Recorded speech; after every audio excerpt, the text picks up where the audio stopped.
What's going on, YouTube? This is SG1 Sports, and you're watching our college football channel. We continue with our 2023 predictions. The NC State Wolfpack up next. Let's take a look at some of the other predictions for NC State. The FPI has them at 7.4 and 4.7.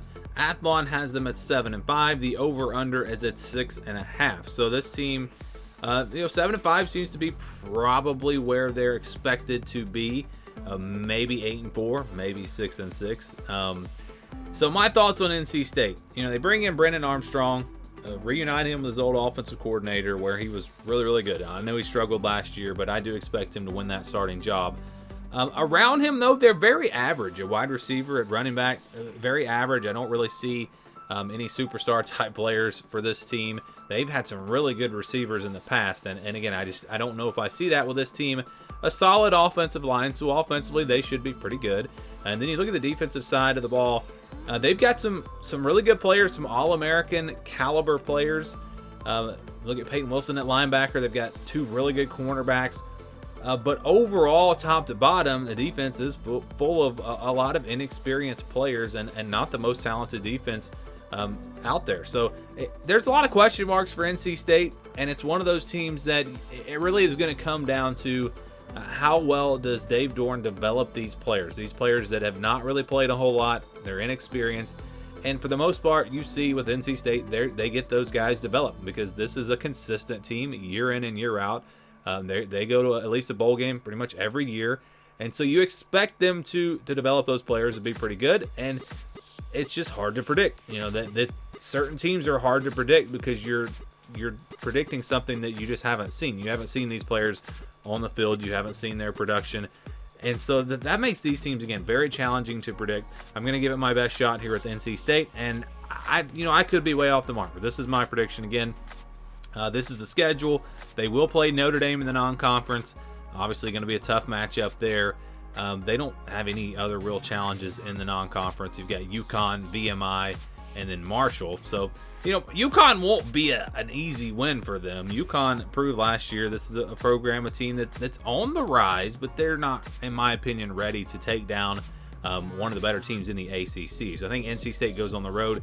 Probably struggles, probably has to come up with some plays late, find a way to survive, but I think they do survive that road trip to UConn, and I've got them getting off to a 1-0 start. Notre Dame next on September the 9th. This is one of those games that you kind of circle for Notre Dame as being a trap game when you've got Ohio State just around the corner.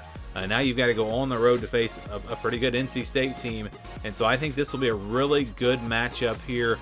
Again, I wonder about NC State, the weapons on offense, the question marks on defense. How sound will they be across the board on that side of the ball? Again, they've got some really good players, a few really good players, but they're going to have some inexperienced players out there as well.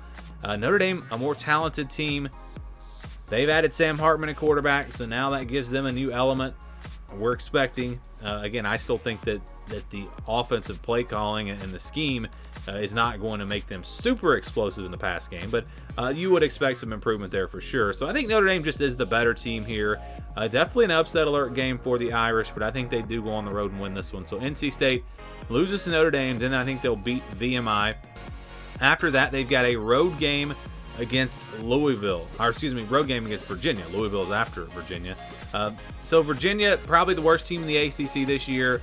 They weren't very good last year. Had several guys transfer out, and they're in complete rebuild mode right now. So I think NC State goes on the road, and I think they take care of business here. I think they will beat Virginia here on September 22nd. Then they go the next week they'll be back home the next week for Louisville on September 29th. This is a good one here. This is a tough one to predict. I've gone back and forth on this game. One of the more challenging games to predict. You look at Louisville. I think Louisville probably has the talent advantage in this matchup. They've added some nice pieces in the transfer portal. I think this is going to be a very good Louisville team. I think people are underrating them just a little bit.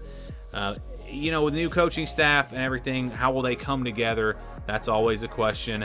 It doesn't mean necessarily that that's going to hold them back, but you just never know. And so I do think Louisville is probably the better team, but NC State's going to be a well-coached team. We know that.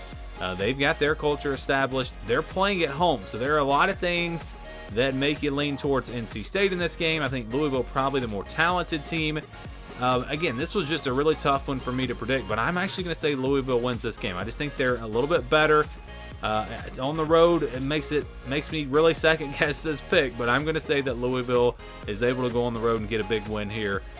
Jeff Brom, again, he did a lot at Purdue with not a ton of talent. This Louisville team is probably more talented than any of his teams at Purdue, and I think they're going to be pretty good. So I think NC State loses that game. Then they get Marshall the next week at home. So you get a little bit of a break here against a Group of 5 team. Not a terrible Group of 5 team, but this is just a game that NC State should win. And NC State is, again, a consistent team year in and year out, and they don't really lose games. That they don't really get upset by bad teams. So I think they take care of business here against Marshall. Then they'll play at Duke on the road on the 14th of October. This is going to be a good Duke team. Talent-wise, NC State might have the advantage, but experience-wise, this is a Duke team that, again, brings back a ton of production, a ton of experience, almost everyone from last year. They were a good team last year, obviously well coached. So I think Duke does win this game, and NC State drops to 4-3. Then you get Clemson the next week actually get a bye week before Clemson. This is definitely another one of those upset alert games for Clemson, for the other team, because NC State's coming off of a bye week. It's at NC State. This is one I think NC State could actually potentially win. I think they could potentially go in there and pull off the upset at home here against Clemson.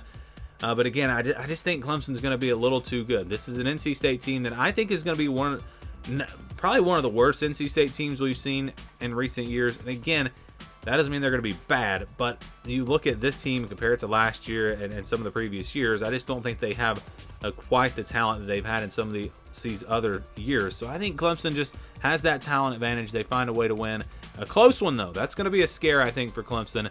And again, wouldn't be surprised if NC State won that game. Wouldn't be surprised if they beat I tell you what, I wouldn't be surprised if they beat Notre Dame. I mean, this is a team that you just expect to go out there and play well, because they just always do. But again, I do have my question marks. They get Miami the next week on the 4th at home. So I'm going to say they bounce back at home. They get a big win here over Miami. Again, I just don't see this team losing 3 in a row. Duke, Clemson, Miami. I think they win at least one of those games. Then you get Wake Forest on the 11th on the road. Not the toughest place to play in the country, but Wake Forest is going to have an explosive offense once again. Their question mark is going to be defense. And so NC State probably going to score a lot. Wake Forest probably going to score a lot. Should be a good game. But I think Wake Forest at home gets this one done. I think Wake Forest and their offense playing at home, they make enough plays to get the win. Another game that could really go the other way. So, I feel like I'm being kind of negative here with NC State, not really giving them a whole lot of big wins. I do give them the win over Miami. But they get Virginia Tech on the 18th on the road. Tough place to play.